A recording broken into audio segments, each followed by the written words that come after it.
There she was. Just another day. Just another trip to the well under that relentless midday sun.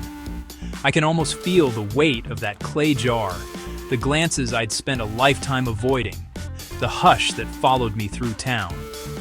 I thought I knew what to expect. Silence, maybe a little relief, then back to the shadows. But on that day, everything changed. That's when I saw him.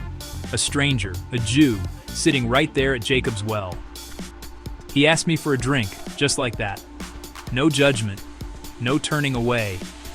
It caught me off guard. I mean, we weren't supposed to talk, not by any rule written or unwritten.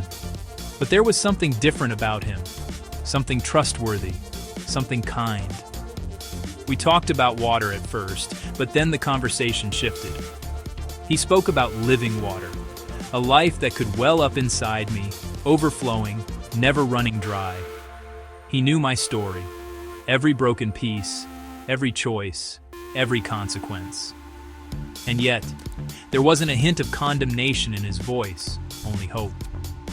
He told me true worship isn't about this mountain or that city, but about spirit and truth. He invited me to see myself not as outcast, but as cherished and known. In that moment, the shame I carried felt lighter, almost gone. When it hit me that he was the Messiah, I dropped my jar and ran. My story wasn't something to hide anymore. It became a message.